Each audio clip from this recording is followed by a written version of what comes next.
Hey, Shalom. We're going to get started here in just a few moments.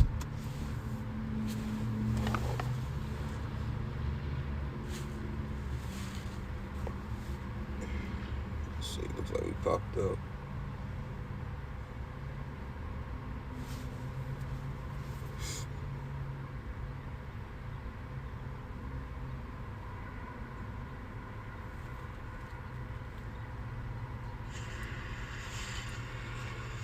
Alright. Hey, Shalom. First and foremost, we're going to give all praise, honor, and glory unto Yahweh, Bahashem, Yahweh Shah, Bahashem Chakudash. That's all praises to the Heavenly Father. His true name in the Hebrew is Yahweh, and his son's name, who the world illiterally called Jesus Christ, real name in the Hebrew is Yahweh Shah. Also give praise, honor, and glory unto the Yahweh Chakudash, the Holy Spirit, which is the force and entity that makes this edification possible. I want to say Shalom to all you sincere-hearted Aki and Wa'akwa, as you brothers and few sincere sisters make your bodies a living sacrifice on a daily basis in this wicked and adulterous generation. I also want to give double honors unto our apostles and elders of Great Millstone, who taught us truth and who rule well. Yeah, and it's going to be, right, we're going to complete Psalms, the 18th chapter, Abaratazah, in this lesson. Psalm chapter 18, verses 43 through 50. Right, this is a song of deliverance, and usually, I pre-record, these Psalms lessons, and, premiere them, try to do it in the morning, but, this morning was kind of hectic, had a lot of things going on, so we're just going to do this live real quick, and, but business as usual, Abaratazah, this is edifying unto the sincere sheep, right, and nonetheless, we're going to pick up where we left off yesterday. So let's get to it. This is the book of Psalms, chapter 18, and verse. We'll start at verse 42. We read that yesterday, but we'll read on down. Psalms 18, verse 42. He says, David says, "Then did I beat them small as the dust before the wind. I did cast them out as the dirt in the streets." Yeah, and this is what David did unto the heathen, man. You see, and Yahweh Shah girded him with that strength unto the battle. You see, to put the heathen completely under his feet.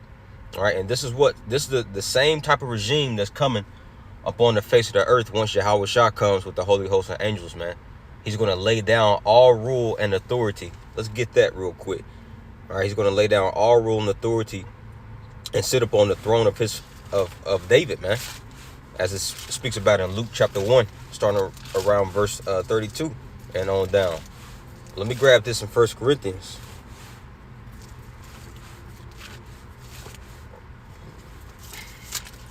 This is 1 Corinthians chapter 15 and verse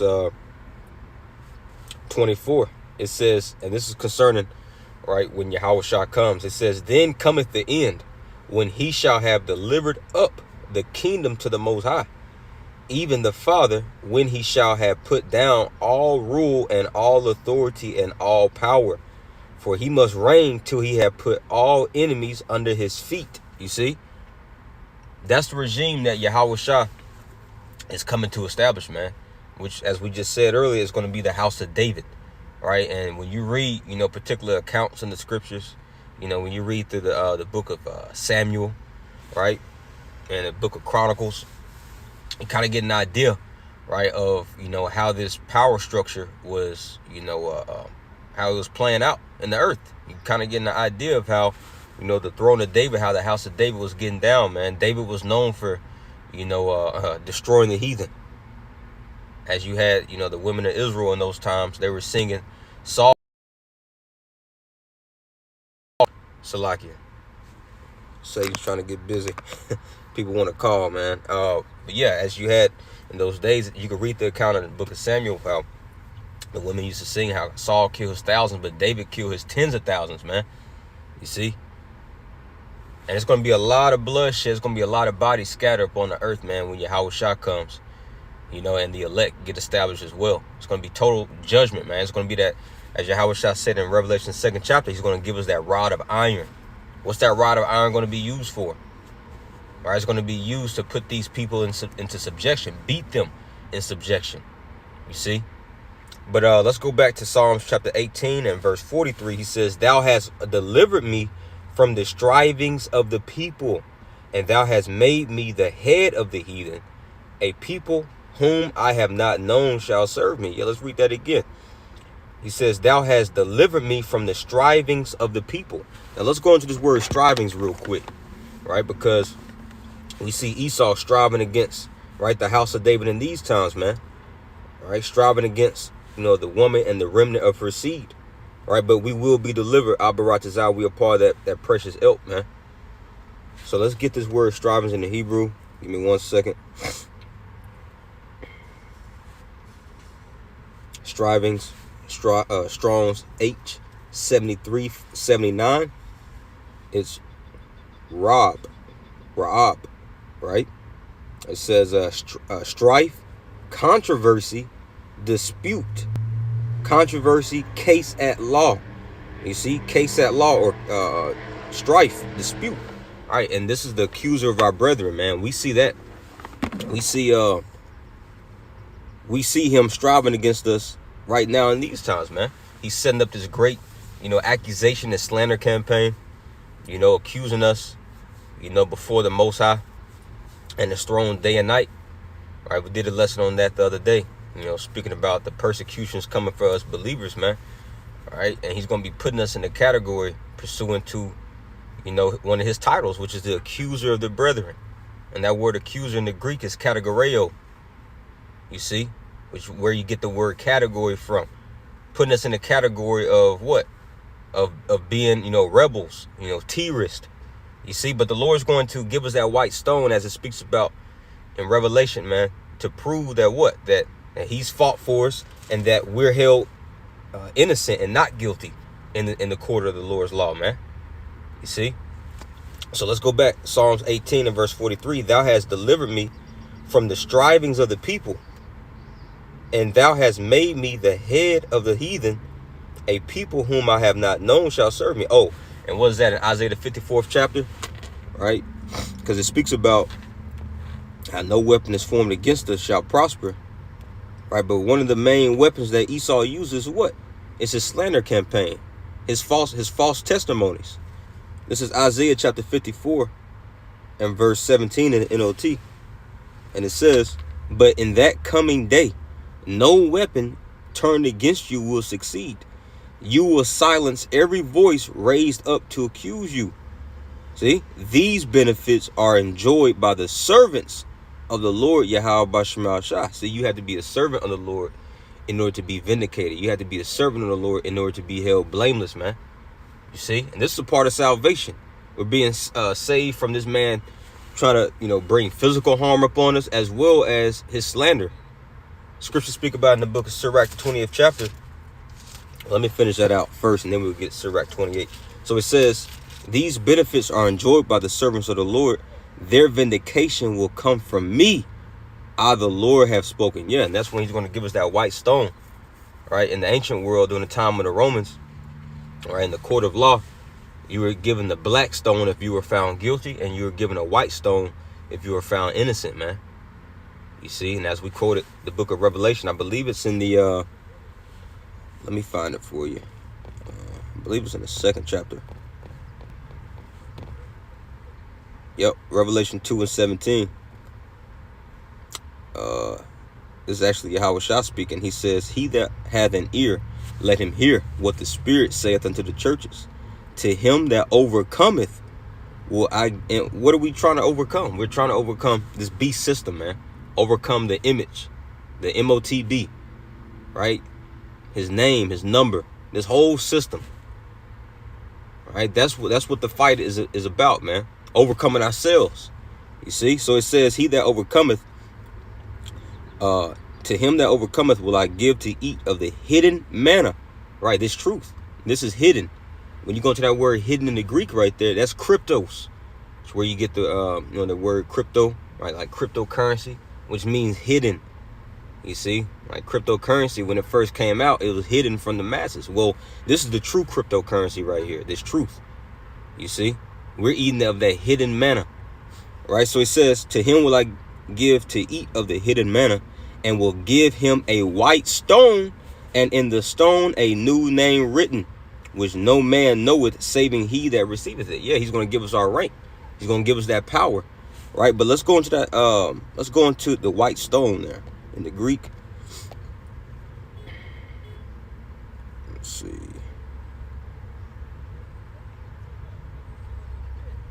One second. Is it okay, yeah. If you go into that word stone in the Greek, it's Strong's G5586. Let me play it. Strong's G5586. Saphos. Saphos. All right, Saphos. It says a small, worn, smooth stone. It says in the ancient courts of justice, the accused were condemned by black pebbles and the acquitted by white. So that's what Yahweh Shah was saying there when he says, to him that overcometh will I give that white stone. That's him proving that what? Our innocent. He's proving our innocency, ultimately because of the blood of the Lamb. Revelation 12 and 11.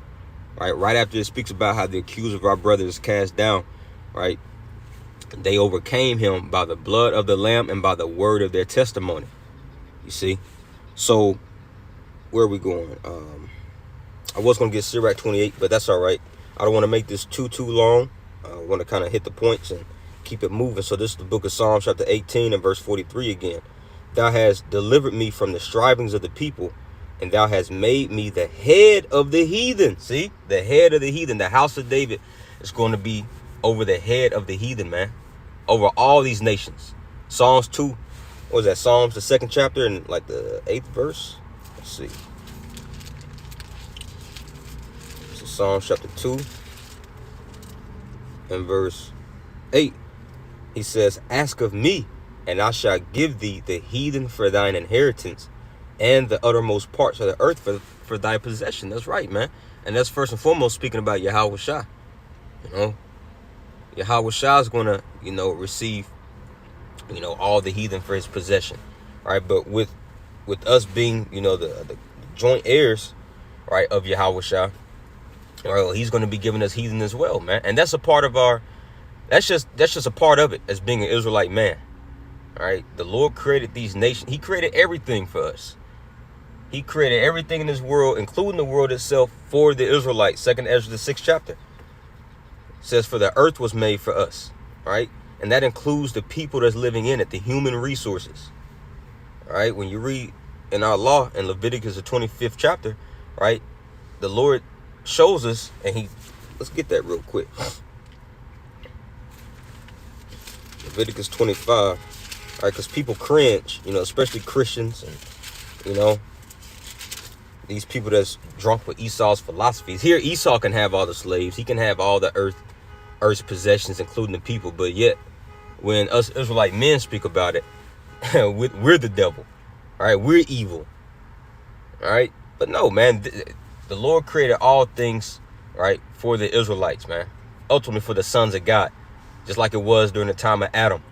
Those other nations that was around. All right, when Adam was ruling, they served Adam, man. Adam was the first king, the first priest. All right. So this is Leviticus chapter 25 and verse 44. And this was, of course, addressed to us Israelites. So he says, both thy bondmen and thy bondmaids.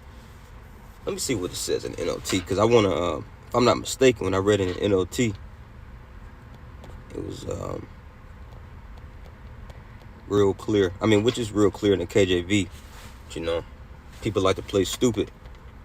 When you bring these type of scriptures out and try to twist it, NLT just kind of makes some of these verses a little more clear. Let's see.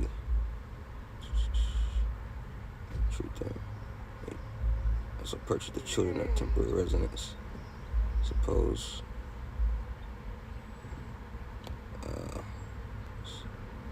Now, let's get in KJV.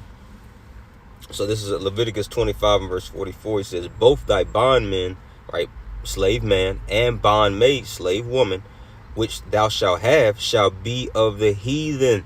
See? And David says, thou hast made me the head of the heathen. And what are we going to be doing to them? Right? Putting them in captivity, man. Putting them to work. And they're going to be very productive. There's not going to be not one idle slave in the kingdom, man. You see, and if they even think about being idle, it's going to be addressed and corrected. All All right. So it says, both thy bondmen and thy bondmaids, which thou shalt have, shall be of the heathen that are round about you. Of them shall you buy bondmen and bondmaids. Right. And there's gonna be slave trades going on in the kingdom. All right. Joel, the 3rd chapter, goes into that. Just like they sold us. All right. And the reason why, hey, we got the last names we got, all right, for the most part, is because why? We were bought and sold, man. You see? Jake is simple as hell. You see? You was bought and sold. Right? That's a part of punishment, man. To be slaves, that's how the Lord punishes a nation, man. Is by putting their ass into captivity. Right? But these other nations, they were made for that. It was a punishment for us sons of God, because that's not our rightful positions. Our rightful positions is to be governors, judges, princes, kings, priests up on the earth, not slaves. It's a curse to be working, man. You see? But Jake has gotten so far removed from that heritage and gotten totally being comfortable in these curses, man. To now where they look at these curses as being blessings, man. Oh, Lord bless me with a good job. You know, which, I mean, hey, of course, yeah, we thank the Lord for, for giving us, particular, jobs or whatever to give us our daily bread. But at the end of the day, this is still a curse. You're in Babylon the Great working at Amazon, nigga. It's not a blessing, all right?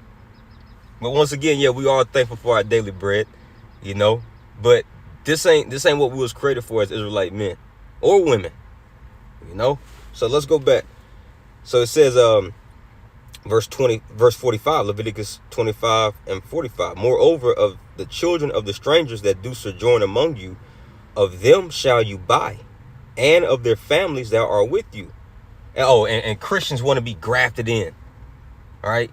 Christians want to be a part of this. Well, I say Christian. Well, these heathens, man, especially these Edomites. You see, these nations want to be a part of this. Okay, well, in the kingdom, do you not know that this law was going to be taught and pushed out? So, in the law, it's lawful for an Israelite to have these other nations into slavery. So you can't try to wiggle yourself into that if you're a part of another nation. You got to be an Israelite in order to, be partakers of this. You'll be going off if you put an Israelite in slavery. That's why the Lord's about to judge this place, man, because they put the wrong people in slavery. You see? So it says, moreover, the children of the strangers that do sojourn among you, of them shall you buy, and of their families that are with you, which they beget in your land, and they shall be your possession. And you shall take them as an inheritance for your children after you. So yeah, after you pass on, all right? Well, then the same slaves, hey, now they go down into your sons. They go down to your firstborn son, man, as an inheritance. All right? And that family of slaves stay with inside of your inheritance, man. So it says, they shall be your bondmen forever, but over your brethren, the children of Israel, you shall not rule one over another with rigor. That's right, man. See, because, we would even have, our fellow brethren, in, wouldn't say servitude, but it's pretty much hired out labor. If someone owed you a debt or owed you money or whatnot, well, they'll just pretty much hire themselves out unto you, but there's particular rules and regulations on how we, had to govern over, our Israelite brethren. It couldn't be with rigor, as we just read, like, we could, rigorously rule over a heathen. And then after 7 years, right, during the time of Jubilee, you had to let them go, or did they pay back the debt in full or not? Right. And oftentimes they would still.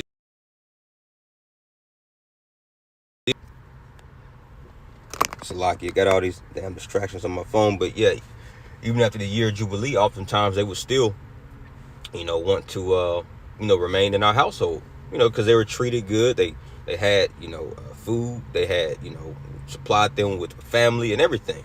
Right. And in those instances, that's where they would get their ear bored through, with that all. All right, so, but nonetheless, let's go back to Psalms 18 and verse 43. He says, thou hast delivered me from the strivings of the people, and thou hast made me the head of the heathen. A people whom I have not known shall serve me. You see? A people who I have not known shall serve me, man. All right? Look at all these different, nationalities and all these, different clans and tribes in the earth. We know some of them, but a lot of them we don't even know. But guess what? They still gonna serve us. That's a part of our inheritance, man. That's a part of, being joint heirs with Hamashiach Yahweh Shai. Let's grab this in Isaiah 55 real quick. Shalom to you, Akim and Akwaf tuning in. Isaiah chapter 55 and verse 3 in the NOT. The Lord says, "Come to me with your ears wide open. Listen, and you will find life. I will make an everlasting covenant with you." See, an everlasting covenant. All right, the new covenant is going to be forever. Right? It says, "I will give you all the unfailing love I promised to David." That's so sure mercies, man. All right, the Lord looking over our transgressions, looking over our iniquities, because he just simply wants to, because he has mercy and favor upon us. So he says, "See how I use him to display my power among the peoples. I made him a leader among the nations." Verse 5, "You also will command nations you do not know." So this is the Lord himself telling us that, man. As Israelites, you're going to be able to command, and issue out decrees and rule over nations you don't even know. He says, verse 5, "You also will command nations you do not know, and peoples unknown to you will come running to obey you." Yeah, because we have the rod of iron, man. And Yahweh Shah is right there, man. All right, scripture speaks about how the house of David shall be as the Most High, man. Shall be as God. All that power, all that majesty and glory, man. They've never seen that. All right, so they're going to be coming. They're going to be running to come and obey us, man. All right, it says, "And peoples unknown to you will come running to obey, because I, the Lord, your power, the Holy One of Israel, have made you glorious." Man. So, yeah. So let's go back here to Psalms 18 and 44. He says, "As soon as they hear of me," talking about these other nations, these heathen, as soon as they hear of me, they shall obey me. The strangers shall submit themselves unto me." That's right. As soon as they hear, right, of us, they're going to obey us, man. And that proves that what? Contrary to what Bishop Nathaniel's, spewing out, talking about how Esau's going to plan this secret revolt, right, against us in the kingdom, and we're even going to let them out so they could do their thing. No, man. It's going to be complete obedience in the kingdom, man. You see? Let's read that again. He says, "As soon as they hear of me, they shall obey me." Let's grab that word obey. Curious to see what that says.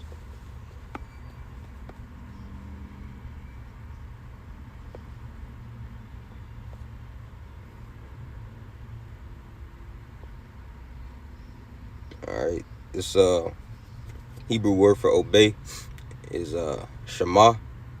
It says to hear, listen to, obey. Let's see, yield to. See, yield to. They have to yield to us, right? It says grant requests, listen to. Oh, well, this makes me think about Revelation 2. Let's get that real quick, because that's what that word power goes into, right? In Revelation 2 and 26, let's grab that. This is Revelation, let's start at verse 25. Revelation 2 and 25. Yahweh Shah says, "But that which you have already, hold fast till I come." And what do we have already? This truth, this wisdom. All right, so we are to hold fast unto this for dear life, even if it means for us, laying down our lives. All right, he says, "Hold that fast which thou hast till I come, and he that overcometh and keepeth my works unto the end, to him will I give power over the nations." Now, when you go into that word power, all right, this Greek word power in the Greek is Strong's G 1849. Strong's G 1849. Exousia. Exousia. All right, it says power of choice, liberty of doing as one pleases. That's what's coming for the Israelite men, starting with the 144,000. Because we're going to have the Father's name, meaning his authority, written in our foreheads, man. Meaning we're going to be able to do whatever we want, man. And Yahweh Shema Shah already co-signed on it. First and foremost, we're going to be in those glorified bodies, those new bodies. It's going to be impossible for us to go off. Right? So we're going to be able to do whatever we want to do in righteousness, man. Right? It says the power or rule of government, the power of him whose will and commands must be submitted to by others and obeyed. See, that's just exactly what we read in Psalms 18. As soon as they hear me, they shall obey me, man. You see, that's what we're waiting on, man. That's true power. When when you could do whatever the hell you want to do, right? And people got to listen to you. You actually have a say-so in the earth. See, right now, as Israelite men, and this proves we don't have any power, right? Because don't nobody listen to us. You see? Your woman can't even fucking listen to you. Your children don't listen to you, right? Nobody listens to us, but that's cool, man. That's why we are commanded to hold fast what we have right now. Yahweh Shah is about to come and reward us with that, man. All right, but right now we're suffering this punishment, but soon, man, hey, he's about to flip the tables, right? And this is why this truth, especially as an Israelite man, should get you excited. If you're not excited about this truth and you're an Israelite man, something's wrong with you, man. Any man in his right mind wants power, wants honor, wants to have, say-so in the earth, wants to have delegation, man. You should want to have slaves. You should want to have people under you. That's just a natural way of thinking. But see, this Western way of thinking, this damn democracy and love all and peace and man, that's weak. That's weak as hell, man. One wife, what the fuck? No, man. You see? But once again, we suffer all these things right now because we understand that there's an order. There's an order and a process to things in order to get back unto this aristocratic rule. Right? And that's why Yahweh Shah says, in your patience possess ye your souls, man. All right, but once this day comes, man, it's going to be sweet. And it's going to be like this for all of eternity. Thus saith Yahweh Shema Shah. So let's read this again. As a matter of fact, let's get in the NOT. Revelation 2 and 26 in the NOT. Yahweh Shah says, to all who are victorious, who obey me to the very end, to them will I give authority over all the nations. Yeah, even nations we don't even know about. Says they will rule the nations with their iron rod and smash them like clay pots. Yeah, especially during the time of that 1,000-year period, man. We're gonna have to house break these beasts, man. You see? Now I want to grab that word rod. Yep, rod in the Greek, Strong's G4464. Rabados. Skipping down here to section B, right to the third to last definition, it says, when applied to kings with a rod of iron, indicates the severest, most rigorous rule. So yes, man, it's gonna be a rigorous rule in the kingdom of heaven. This ain't finna be no cakewalk for you heathens, man, especially during that first 1,000 years. Now afterwards, right after you start to learn the way of righteousness, it starts to get ingrained inside of your grandchildren or great grandchildren, and it'll kind of ease up a little bit. Right, you're gonna be beat into submission, but when the kingdom of heaven is first established for this 1,000 years, as we just read, it's going to be the most rigorous rule. You see, you think Esau and these other nations was hard? Nah, man. Yahweh Shah and the elect's about to be the hardest totalitarianistic rulership that this earth has ever seen. But it's going to be in righteousness, man. You see, so yeah, let's go back and see. This is what Christians don't want to talk about, but we're reading it right here in the scriptures. But now we see why they don't read the scriptures. The Bible don't come, it don't get open in the churches, man. And if it do, it just stays on John 3:16. So if God come to save all nations, well, so that means that the Christians, they're gonna have to be cool with ruling over other nations, man. That's the whole point of overcoming. All right. But anyway, Psalms 18 and 44, he says, as soon as they hear of me, they shall obey me. The strangers shall submit themselves unto me. I want to get that in the NLT real quick. It says, as soon as they hear of me, they submit. Foreign nations cringe before me. And you go into that word cringe. Hey, Patricia Staten, hey, just hold your peace. Hold your peace. Just listen. And as the spirit's been up on, Apostle Gabar and all the apostles and all the brothers and elders, hey, really now ain't the time for you women to really be trying to bring attention to yourselves. Just relax. As scripture says, let the women learn in silence. So you ain't got to be commenting. Saying shalom, that's good enough. But at the end of the day, hey, remember, you got to stay in order. Women got to learn in silence, as scripture says, man. But that's neither here nor there right now, but that had to be said, because it's just too much commenting, from these women. And now really ain't the time. The spirit already, got it to where,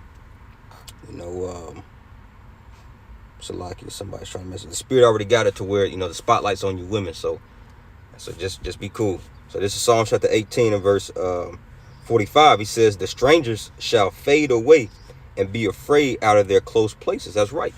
All right. When the elect men, let's grab this in Isaiah 24. When the elect men come and gather up these kings that hid themselves in the earth, man, they know what time it is. These elite banking families, they know what time it is, man. Let's grab this Isaiah 24 and verse 21. And it shall come to pass in that day that the Lord shall punish the host of the high ones. Now, who's the host of the high ones? That's talking about the elites, man. Right, it says that are on high, and the kings of the earth upon the earth. And they shall be gathered together as prisoners are gathered in the pit, and shall be shut up in the prison. And after many days they shall be visited. That's right. Because when, these nukes fly off, right, and the elect, with 144,000 large multitude get beamed up in that fathership, well, these elites, they're going to go into hiding in those underground bunkers, man. You see, they're going to be shut up in prisons for many days. But it says what? It says, and after many days shall they be visited. And who are they going to be visited by? The elect men. You see, Psalms 149. That's when we're going to get those chains, and bind their kings and bind their nobles, man. So let's get that in the NLT, Psalms 18 and 45. He says, they all lose their courage and come trembling from their strongholds. That's what it's gonna be. That's what it's gonna be like, man. When they see a elect man, an Israelite man with that glorified angelic body, with those, heavy ass chains in his hand, and they know, man. They know that we coming straight for your ass, man. You just see Esau now, just in a corner, all curled up. He knows what's coming for him, man. So they're gonna be cringing. All right. So this is Psalms 18 and 46. It says, the Lord liveth, and blessed be my rock. And who's that rock? Yahweh Shah. He says, and let the power of my salvation be exalted. It is the Most High that avengeth me and subdueth the people under me. That's right. It's the Lord that's going to avenge us, man. We're not to take vengeance in and of ourselves, because when the Lord does it, man, he can do it better than anybody. All right. Grab this in Zephaniah, the 3rd chapter. Zephaniah 3 and 8. He says, therefore wait ye upon me, saith the Lord, until the day that I rise up to the prey. For my determination is to gather the nations, that I may assemble the kingdoms, to pour upon them my indignation. And how is part of his indignation going to be poured upon them? It's going to be by our hands, man. The elect's hands. Ezekiel the 25th chapter. Let's grab that real quick. Ezekiel chapter 25 and verse 12. It says, thus saith the Lord power, Yahweh Bashma Shah, because that Edom have dealt against the house of Judah by taking vengeance, and have greatly offended and revenged himself upon them. Therefore, thus saith the Lord power, I will also stretch out my hand upon Edom, that means to judge it, and will cut off man and beast from it. And I will make it desolate from Teman, and they of the Dan shall fall by the sword. And I will lay my vengeance upon Edom, by the hand of my people Israel. See, that's how the Lord's going to lay his vengeance, man. You know, he's going to use it by using Salaki. He's going to, indicate, he's going to, what's the word I'm looking for? He's going to bring his vengeance upon Edom by the hand of the elect. So he says, and I will lay my vengeance upon Edom by the hand of my people Israel, and they shall do in Edom according to my anger and according to my fury, and they shall know my vengeance, saith the Lord, power Yahweh Shema Shah. So going back to Zephaniah, he says, therefore, wait ye upon me, saith the Lord, until the day that I rise up to the prey. For my determination is to gather the nations. Yeah, we see that happening in the Persian Gulf right now. The Euphrates River. That's why all these wars and, skirmishes are happening over there in the Middle East. This is the Lord gathering all the nations together, man, about to pour out all his fierce indignation upon them and their armies, pursuant to Isaiah 34. All right. And you best believe, as we just got, the elect men's going to have their hands in some of that. You see? So it says that I may assemble the kingdoms to pour upon them my indignation, even all my fierce anger. For all the earth shall be devoured with the fire of my jealousy. So let's go back to Psalms 18, finish it out. Psalms 18 and 47, it is the Most High that avengeth me and subdueth the people under me. He delivereth me from my enemies. Yea, thou liftest me up above those that rise up against me. And I emphasize that word above, because that's going to be literal.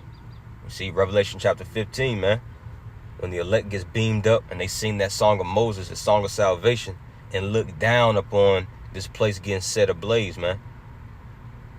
So the Lord's going to literally, raise us up. It says, thou liftest me up above those that rise up against me. Thou hast delivered me from the violent man. And who's that violent man? Esau. Right? All the way back, right? Going back to Cain. You see? Cain that slew his brother Abel. Right? Genesis 27, it goes to how Esau said, for the days of mourning of my father are at hand, then will I slay my brother Jacob. So he's been having that violent intent against us for thousands of years, man. And that's when this skirmish is going to stop, man. That's when all this beef is going to stop. The Lord giving his elect men power. Let's see what the brother put up. It's beautiful. Jeremiah 51. Yeah, it's beautiful. Jeremiah 51:20. GMS Virgin Island Straight Gate. Shalom. He put up, thou art my battle axe and weapons of war. And who's he speaking to? The Israelite man. The elect. The elect of the nation of Israel. He says, thou art my battle axe and weapons of war. For with thee will I break in pieces the nations, and with thee will I destroy the kingdoms. And with thee will I break in pieces the horse and his rider. Yeah, we're going to be getting down on Esau's chariots too. So it says, and with thee will I break in pieces the chariot and his rider. With thee will I break in pieces man and woman. We ain't going to be spared nobody out here, man. Why? Because as we just got in Ezekiel 25, the Lord's going to put his anger in us, man. It's going to be like a spiritual blackout. Like, you get in a fight. People say, yeah, I blacked out, man. You just start going in. Well, it's going to be a spiritual, holy, righteous blackout when the Lord puts his vengeance inside the elect, man. We're just going to be seeing blood, man. It don't matter if you a man, woman, little child. This is judgment that has to take place, man, because we see it. We understand now. We understand why this has to take place. These people need to be judged. The Lord, the Lord is righteous. Because we're vexed every day being around these people. You think the Lord is going to make us be vexed every day and we can't do nothing about it? No, man. We just have to hold our peace and wait, as we just got in Zephaniah 3:8. Just wait up on the Lord. He's going to let us get our lick back, man. We just got to just stay in order, keep our rank. We're going to be able to judge. It's in our spirits. Why? Because Abaratazah, we're those true judges from the very beginning. And it makes sense why we have the spirit of judgment upon us. So it says with verse 22, with thee also will I break in pieces man and woman, and with thee will I break in pieces old and young, and with thee will I break in pieces the young man and the maid. I will also break in pieces with thee the shepherd and his flock, And with thee will I break in pieces husbandmen and his yoke of oxen. And with thee will I will render unto Babylon and to all the inhabitants of Chaldea all their evil that they have done in Zion in your sight, saith the Lord Yahweh Bashar Shah. You see that? So the Lord's going to allow us to put in work, just as Yahweh Shah himself and the holy host of angels is going to be putting in work, man. All right, so let's finish this out. Psalms 18:49. Therefore will I give thanks unto the Lord, O Yahweh, among the heathen, and sing praises unto thy name. And we're doing that right now. We're giving thanks to the Lord amongst the heathen, because we're scattered among them, letting them know, right, what the Lord our power is going to do for us. It says, verse 50, great deliverance giveth he to his king, and showeth mercy to his anointed, to David and to his seed forevermore. That's right, man, the house of David. See, the Lord's going to give those kings salvation. Let's grab that in Psalms 144. We'll end it out. Psalms chapter 144 and verse 10, it says, it is he that giveth salvation unto kings. He delivereth David his servant from the hurtful sword. That's right. And who's that hurtful sword? Esau, man. He's going to deliver the house of David from Esau, Edom, and from all our enemies, man. All right. So that completes Psalm chapter 18. Like I said, I usually, do a pre-recording and, premiere it. But today was a little different, but nonetheless, all right, let's see, give me 1 second. Yeah, so nonetheless, man, I hope that was edifying, and the water for the scriptures, until next time, I want to give all praise, honor, and glory unto Yahweh, by Hashem Yahushua, by Hashem Hakodash. I want to give double honors to the apostle and elders of Great Millstone, a waffle up a ball, Shalom.